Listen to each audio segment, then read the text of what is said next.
Bonjour, je m'appelle Nathalie Yamb. Vous connaissez Nicolas? Nicolas Maez est le patron d'Orano, qui s'agite partout, criant à tue-tête qu'on lui a volé son uranium au Niger et allant jusqu'à porter plainte en France pour cela. Aujourd'hui, on va débunker une légende urbaine qui a la vie dure, celle des 1000 tonnes d'uranium d'Orano au Niger, et aussi la dernière fake news propagée par les médias de désinformation occidentaux qui tendraient à faire croire que, confronté à des difficultés logistiques, Niamey serait revenu sur sa position et aurait accepté de rendre à Orano l'uranium qui appartiendrait à la firme française. Rien n'est plus faux. On va carchériser les mensonges. Bon, comme vous l'entendez, je suis grippée, mais venez quand même, je vous explique. Après le coup d'État du 26 juillet 2023 qui a renversé l'agent français Mohamed Bazoum, Orano, qui est une société appartenant à l'État français, a unilatéralement suspendu l'exploitation des mines d'uranium d'Arlit au Niger, a rapatrié ses collaborateurs et ingénieurs expatriés, a arrêté de payer les salaires localement et, à distance, depuis chez eux en France, là, a bloqué tous les systèmes d'opération informatique. À ce moment-là, c'est-à-dire en octobre 2024, il y a 156 tonnes d'uranium dans les entrepôts de la Somaïr, la société des mines de l'Aïr, qui exploite le site d'Arlit et qui est détenue à 63,4% par la France à travers Orano et à 36,6% par l'État du Niger à travers la Sopamine. Face à cette rupture unilatérale et sans aucune cause valable du contrat, qui n'est rien d'autre qu'une manœuvre politique commanditée par l'État français pour asphyxier l'économie et pousser les populations à se soulever contre le CNSP, comme pour l'arrêt de la desserte du Mali par Air France en 2023, les nouvelles autorités du Niger ne baissent pas les bras, bien au contraire. Elles parlent à la direction, elles parlent au personnel, elles leur demandent d'accepter de faire des sacrifices et de continuer la bagarre pour relancer la machine qui va les nourrir et alimenter le pays en devises. Et le personnel comprend. Nous savons que vous consentez beaucoup de sacrifices. Tous unis! Tous unis! Tous unis!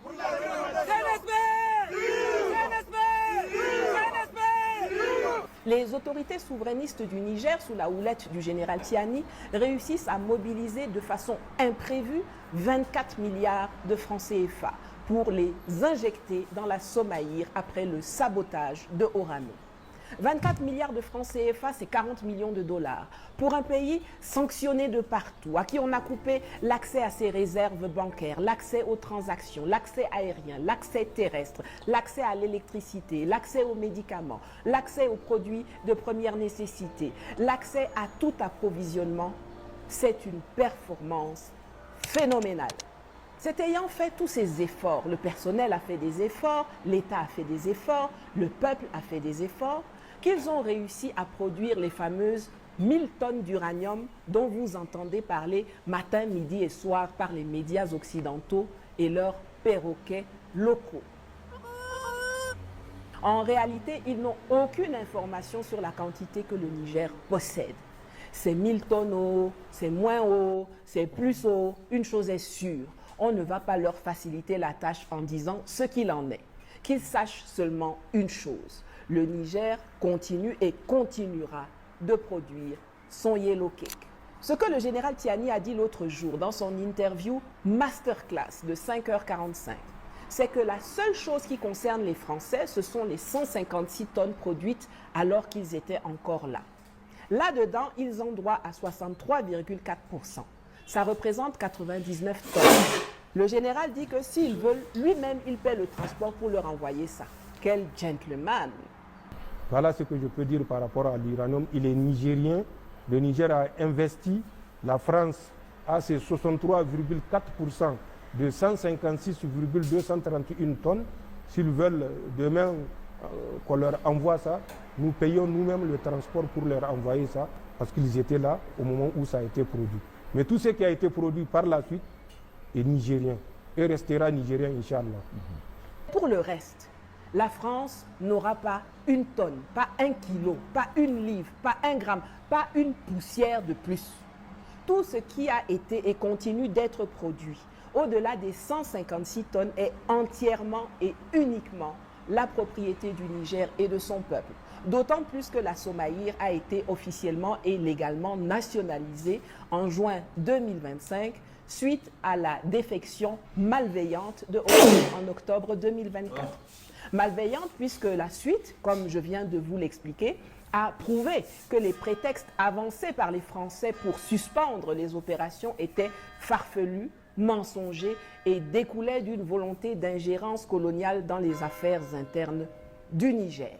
La position du général Tiani montre à quel point le Niger est attaché au respect de ses engagements, pas comme Orano.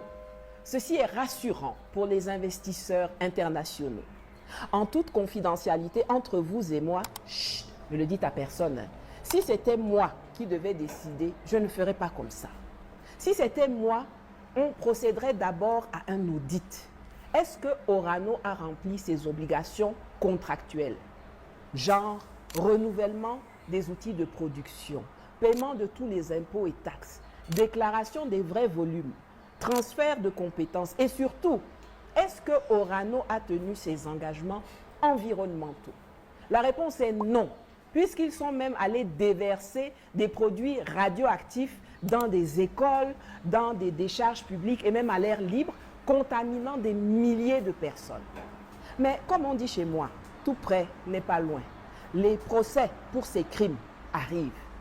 Et c'est après avoir déduit le manque à gagner accumulé ou les dommages causés au cours des années que l'on aurait réparti le reliquat entre Orano et le Niger selon la distribution de l'actionnariat.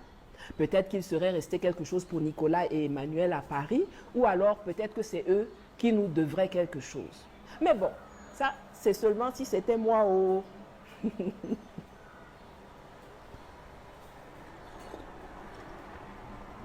Pour compléter votre compréhension parfaite de ce qui se passe, je me dois de vous apprendre ou de vous rappeler que le 24 avril 1961 à Paris, Félix Houphouët-Boigny de Côte d'Ivoire, Hubert Maga pour le Dahomey, aujourd'hui devenu Bénin, Hamani Diori pour le Niger et Michel Debré pour la France ont signé une série d'accords, parmi lesquels un accord de défense.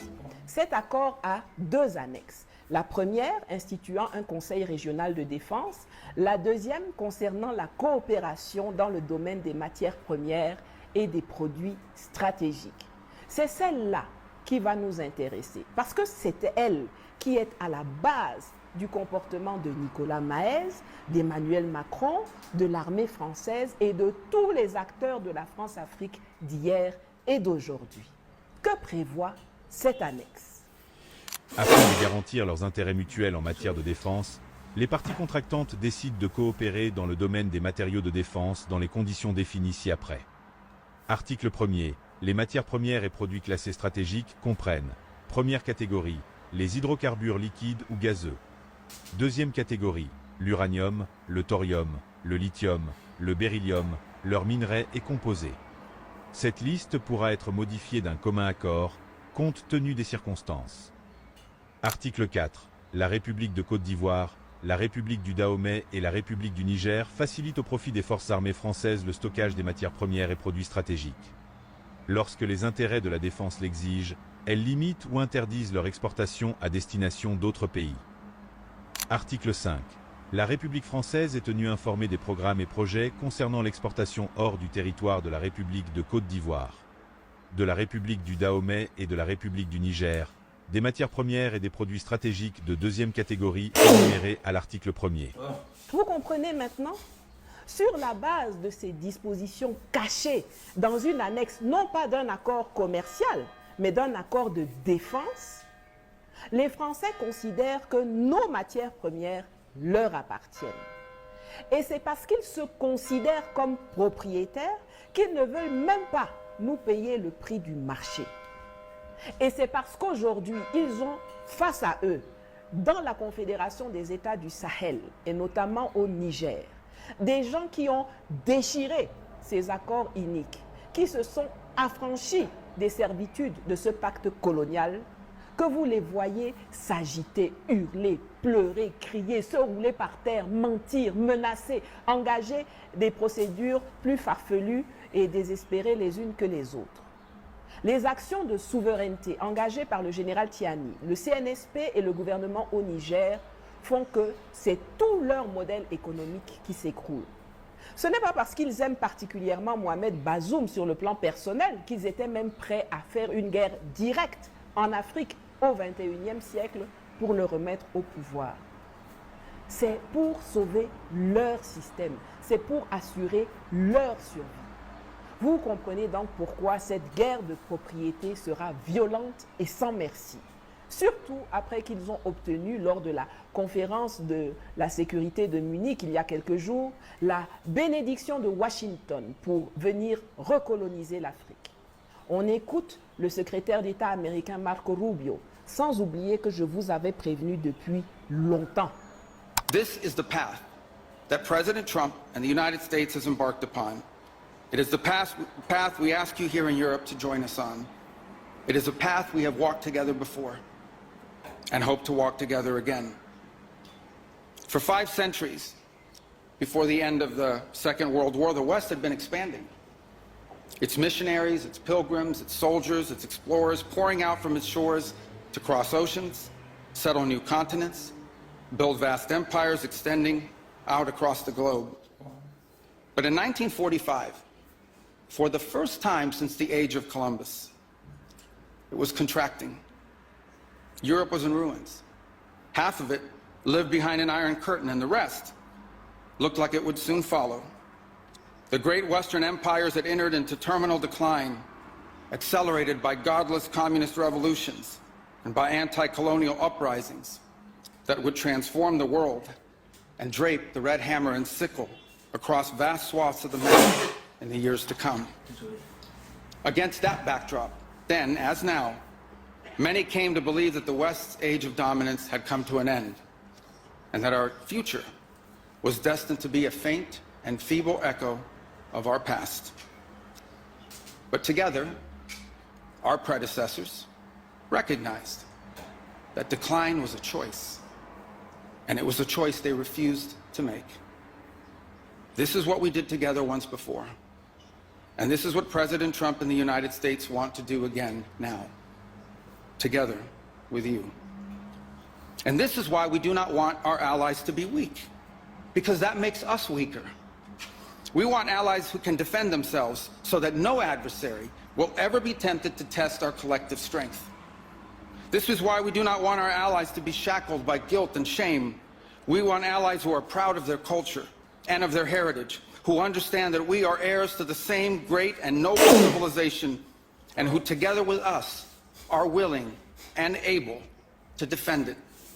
And this is why we do not want allies to rationalize the broken status quo rather than reckon with what is necessary to fix it. For we in America have no interest in being polite and orderly caretakers of the West's managed decline. Voilà. Donc, dorénavant, quand vous entendrez quelqu'un parler de la légende des 1000 tonnes d'uranium d'Orano au Niger, n'hésitez pas à le corriger et à partager le lien de cette vidéo avec lui. Un peu comme la vidéo dans laquelle j'avais débunké le mythe des 58 soldats français morts au combat au Sahel, quelle blague, qui va s'afficher quelque part à l'écran et que vous devriez avoir vu si vous êtes abonné, si vous likez et si vous partagez toutes mes émissions. Sinon, faites-le maintenant.